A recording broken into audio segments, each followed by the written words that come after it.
All right, this was A class number 4. We started with some solo footwork. Solo jazz. We did boogie backs and boogie forwards. So it starts with a kickball change on your right. Kick, step, step, kick, step, step, kick, step, step, kick, step, step. Each one of those step, step will move back.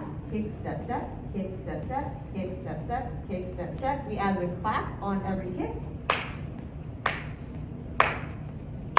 We talked about having bent knees in a forward stance when we do this, so it get kind of low, and we do 8 counts back. We go 8 and 1, 2 and 3, 4 and 5, 6 and 7.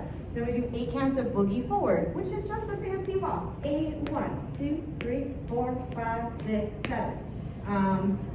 I'm kind of brushing my foot a little bit with my heel. Brush, step, brush, step, brush, step, or scuff if you're a tap dancer. And with the arms, pick something. You can do shoulders right here. You can do up overhead. You can do down by your hips. Keep it really low with some snaps. Pick something, but whatever it is, do it bold so that it's not like just kind of floppy so that you can't tell what you're doing, but just do something boldly. So here's what it looks like with boogie backs and boogie forwards twice through. 8 and 1, 2 and 3, 4 and 5, 6 and 7, 8, 1, 2, 3, 4, 5, 6, 7. Second time, 2, 3, 4, forward, 2, 3, 4. That's it for solo jazz. Let me do partner dancing. We learned the swing out tonight. So we've been doing all of this footwork, 8-count footwork, and tons of different movements to get you confident and comfortable moving around the room, and also getting comfortable leading and following. So now we have sort of the heart of Lindy Hop, which is the swing out. So this is what we did tonight. We started from this closed position, which just means we're side by side. We did leads in front. You're familiar with this because last week we worked on this idea of leads going in front. From here we did a 5, 6, 7, 8. Let's try that from the other side so you can see. So we've got 1, 2, 3, and 4, 5, 6, 7, 8. We had talked about a bunch of different things, so we're going to go through each one. First piece is on this 1, 2, 3, and 4. A couple things to check when you're here. Leads, you should be on the side of your partner's back, not in the middle. If you're in the middle, you're too close. You want to be on the side of their back. You want to have a little space between you. Follows should be set in that hand so that there feels like there's a little stretch here. Jen's just doing her triple step right underneath her body right here so that we have this little stretch. If she moved towards me, we lose this connection on the back. We want to keep this connection. Jen's arm here follows. Maybe we turn around. She doesn't need to reach up. She's just keeping it nice and low and relaxed so that her shoulder is just in a normal position. From here, it's the magical count 5. Leads, we want to give our follows direction and momentum and let them go. Somewhere around count 5 as soon as you do those things. We want to go 5, 6, 7, 8. If we hang on too long, it messes with the feeling of the swing out. It doesn't let our partner do their footwork. So you just want to let them go down the line. I'm going to show a lead thing, just maybe solo for a moment. So leads, when you're practicing this, I think from the side makes sense.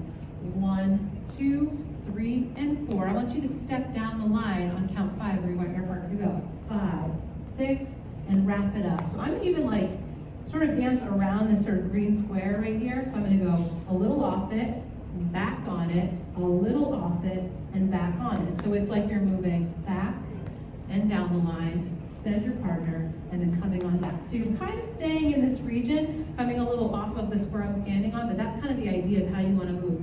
The key though is on that count 5, 1, 2, 3, and 4, 5. Step down the line where you want your partner to go. I'm going to talk about follow stuff a little bit.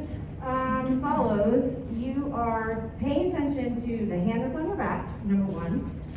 1, 2, 3, and 4. And then as your lead is giving you direction and momentum, you are staying square to your partner and you're keeping your steps right underneath your body. Step, step, triple step. Bunch of follows have the question, I am confused about where my feet are supposed to go at certain points in the swing out. Don't think about where your feet are going to land. Instead, just think about where your body is and where your lead is telling your center to go. So at the beginning, we're not given any direction until count 5, 5, 6. It's sending me this way, so I'm just going to keep going until we get to this point where my arm is relaxed and I have a little bit of bend in my arm, and at that point, I'm gonna engage my shoulder muscles and my back muscles so that I stop myself from going any further. I don't wanna go this far, that's too far. I wanna stop myself with a little bend in my arm. And it's the same for leads. We're doing the same thing. We did talk about frame earlier in the night in the context of a move from last week, but just this idea where if you have your shoulders and your arms all have sort of a structure to them, it's all connected from your center up, and then your this would be, as Jen said, the end of your line. You wouldn't want to overextend because then suddenly you disconnect your body. So just keeping everything in a line. Feet, hips, shoulders. We did not have time tonight to get you back to, this is open position where we have some space between us. We'd like to get you back to closed position. We didn't have time to do it tonight. So we're gonna do that next week. Don't worry right now if you're practicing at home, just go back to your partner, try it again. 1, 2, 3, and 4, 5, 6, 7, 8. Let's show from a couple different positions to maybe back to the camera. 1, 2, 3, 4, 5, 6, 7, 8. We're also trying, we did practice the idea of, you can see it more when we're in this position, staying in a line. Jen, I'm gonna try to send straight down the line. I'm sometimes gonna step off the line to let her go. So for example, here, I set up straight down the line, I step off for a minute, but I go right back on. We wanna keep it pretty linear as we're doing this swing out. Don't be afraid to be too close to your partner. So like when Jillian lets go of me on 5, 3, and 4, 5, we're pretty close. Don't feel like you have to like dance around each other to give yourselves like more personal space. That's, maybe in your social situations you need that, but when we're dancing, we're gonna follow you. Pretty close. We also talked, just that idea of keeping it linear makes it more efficient. It feels really good in the swing out, but especially when the music gets faster, you're gonna wanna make it as efficient as possible. So staying on that line helps. It's a lot of different things to think about with the swing out. Don't worry about it or stress about it too much. Do the best you can with all the points that we just talked about, and we will keep working on it. Yeah. All right. Good job, you guys.